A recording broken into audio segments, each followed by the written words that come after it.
morning. I'm here with Xanne Liu, the Chief Technology Officer at the Society Pass. Xanne, thank you so much for joining us. How are you? I'm good, Michael. How are you today? Doing great. It's an absolute pleasure to have you with us. Tell us a little bit more to get started about the SOPA loyalty program. What can we learn from that? SOPA is building the next generation blockchain based loyalty app. It's a unified platform that works seamlessly across Southeast Asia. So, Michael, what we have right now is a sea of small, localized, and isolated loyalty programs and platforms managed by merchants and business operators like F&B outlets, retail shops, malls, digital platforms, e-commerce. So our goal is to provide different merchants and service providers with a highly scalable and user-friendly platform to reach a diverse Southeast Asia market. And the SOPA platforms help them give better value to their returning customers. As for the end users, we would like to introduce more ways to earn and use SOPA coins. So with blockchain as our base technology, SOPA could now explore and introduce new user-centric Web3 business models, such as the play to earn model, or travel to earn, or review to earn, or share to earn loyalty. This is a completely new and revolutionary way to earn loyalty points. So unlike all existing loyalty programs now, which is a pay to earn model, so you spend $100 at a restaurant and you earn 100 points. This is a very standard loyalty program. It is transactional and very one-dimensional, which is only based on consumer spending. And SOPA Next Generation Loyalty Program can now give users more options and more ways to monetize their social activities and social influence and generate more value for themselves while supporting the brands they love. That's terrific. Okay, so as we're digging in from the loyalty program and learning what we just learned, what are the advantages of using blockchain in SOPA's loyalty program? Could you talk a little more detail there? Sure. So we're building an enterprise-grade business blockchain on Hyperledger. So it's a modular permission private network, which is highly compliant with most of the current data protection laws and regulations.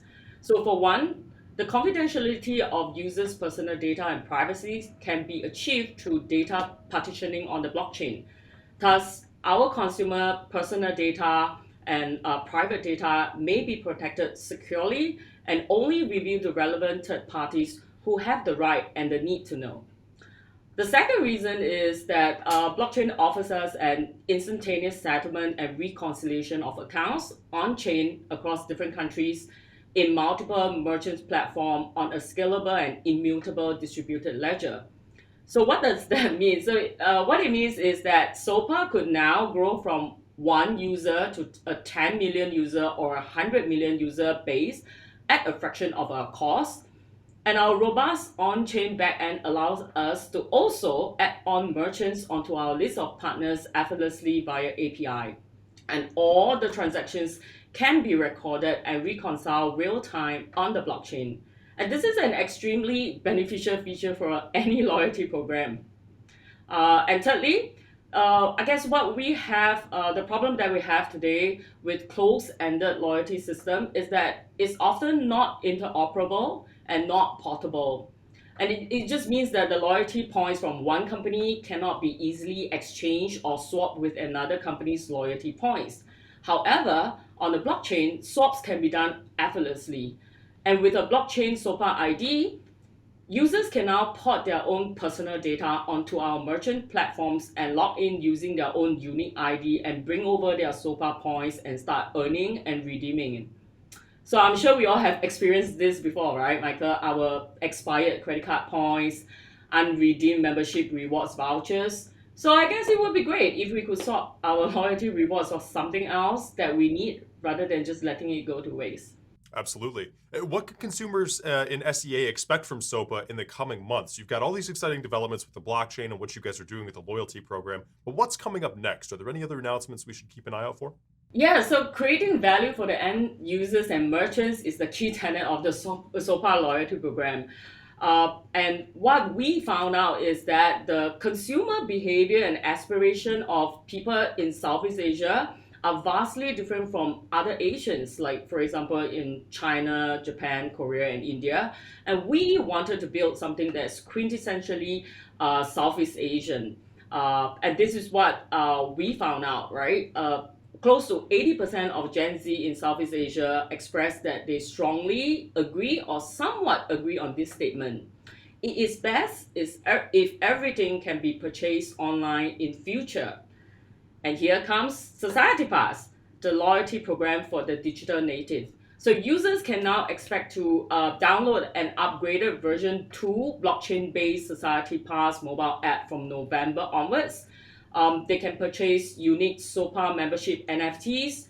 And we intend to collaborate with the NFT communities around the world to bring more value and synergies to our merchants and partners, and as well as the consumers.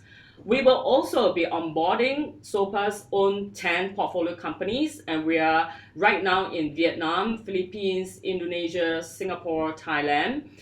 We will want to onboard all these verticals, which are in e-commerce, food delivery service, influencers marketing, telecommunications, travel, and lifestyle, onto the SOPA rewards list for all our members. So users can earn SOPA coins now in multiple ways and have a wide variety of choices to use their SOPA coins. Wonderful. And then taking a more zoomed out or macro look at this too to end things off, what are the opportunities SOPA sees in Southeast Asia? Where do you see the expansion and the growth opportunities presented in that region?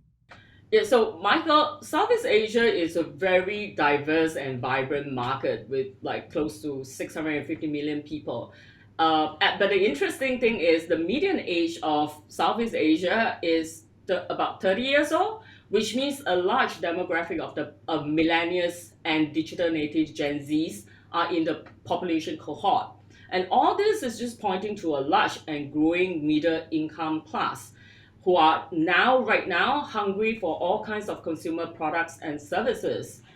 And with Southeast Asia now like poised to be the fourth largest single market in the world by 2030, that is just behind US, China, and EU.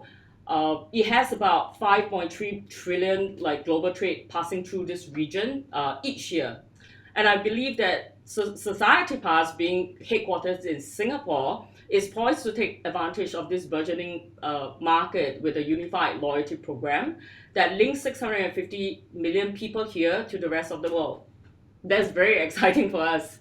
Absolutely. We can see why that's so exciting, and we're looking forward to seeing what comes next there. Great information here, great explanations. And Xanne Liao, Chief Technology Officer of Society Pass, it's been such a pleasure having you with us. Thank you for joining.